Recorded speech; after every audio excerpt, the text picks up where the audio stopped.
नमस्कार, आप देख रहे हो जानवर आपके साथ में आंचल श्रीवास्तव। आज हम बात करेंगे ऐसे मामले की जो लखनऊ में शिक्षक भर्ती की प्रक्रिया और सरकार के रवैये को लेकर बड़ा सवाल खड़ा कर रहा है। मामले 69,000 शिक्षक भर्ती के अभ्यर्थियों का जिन्होंने लंबे समय से अपनी न्यायिक मांगों को लेकर संघर्ष किया है और अब सड़क पर उतर आए हैं। सोमवार यानी आज सुबह लगभग 11 बजे करीब 50 अभ्यर्थी डिप्टी सीएम के आवास के सामने प्रदर्शन करने के लिए सभा कार्यालय के बाहर जुटे। ये सभी अभ्यर्थी अपने संघर्ष को दिखाने के लिए बैनर लिए पहुंचे थे जिन पर लिखा था, मैं अभागा पिछड़ा दलित हूं और सुप्रीम कोर्ट जातिवादी है। जैसे ही प्रदर्शनकारी कार्यालय से आगे बढ़े, पुलिस ने उन्हें रोकने की कोशिश की, लेकिन अभ्यर्थियों ने पुलिस के बैनर फाड़ने के आरोप के साथ विरोध शुरू कर दिया। पहले थोड़ी देर हॉट टॉक हुई, फिर धक्का मुक्की शुरू हो गया। लगभग 20 मिनट तक हंगामा चलता रहा। पुलिस ने अंततः अभ्यर्थियों के हाथ पैर पकड़कर गाड़ियों में डालकर इको गार्डन ले गए। इस दौरान अभ्यर्थी लगातार सरकार और अधिकारियों के खिलाफ नारे लगाते रहे। अभ्यर्थियों का कहना है कि यह आंदोलन केवल आज का नहीं है बल्कि 2 वर्षों से चल रहे संघर्ष का परिणाम है। वे आरोप लगाते हैं कि अनुप्रिया पटेल और केशव प्रसाद मौर्य सिर्फ अपनी कुर्सी बचाने में लगे हुए, जबकि पिछड़े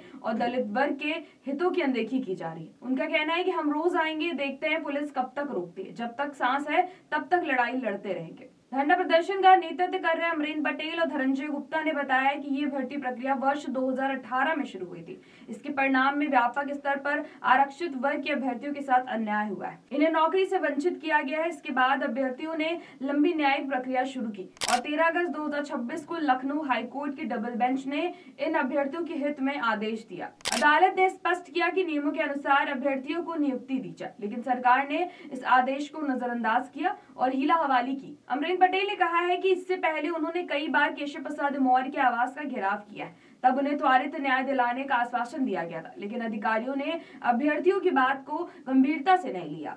उनका कहना है कि ये मामला अब सुप्रीम कोर्ट में और न्याय की प्रक्रिया धीमी होने के कारण अभ्यर्थी हताश हैं और परेशान भी हैं। अभ्यर्थियों का कहना है कि जो काम कुछ दिनों में किया जा सकता था उसे जानबूझकर महीनों तक लंबित रखा गया। उनका कहना है कि केशव प्रसाद मौर्य के त्वरित न्याय के दावे केवल दिखावे के लिए। अब अभ्यर्थी चाहते हैं कि चयन सूची को नियमानुसार संशोधित किया जाए और नई मेरिट लिस्ट जारी की जाए। इस आंदोलन में कई प्रमुख अभ्यर्थी शामिल रहे, जिनमें से विक्रम यादव, अमित मौर्य, अनिल धनंजय, अनिल कुमार, मोहम्मद इरशाद, राहुल मौर्य, उमाकांत मौर्य, शिव मौर्य, अर्चना मौर्य, कल्पना और शशि पटेल शामिल हैं। सभी अभ्यर्थियों ने लगातार न्याय की मांग की। इस पूरे घटनाक्रम से ये साफ हो जाता है कि सरकार और प्रशासन की निष्क्रियता केवल अभ्यर्थियों की नाराजगी को बढ़ा रही है, बल्कि जनता के भरोसे और न्याय प्रणाली पर भी सवाल खड़े कर रही। सरकार और अधिकारियों के रवैयों के कारण केवल भर्ती प्रक्रिया लंबित नहीं रह गई, बल्कि समाज के दलित और पिछड़े वर्ग के प्रति असंवेदनशीलता का भी संदेश जा रहा है। आज की घटना ये बताती है कि जनता की आवाज दबाना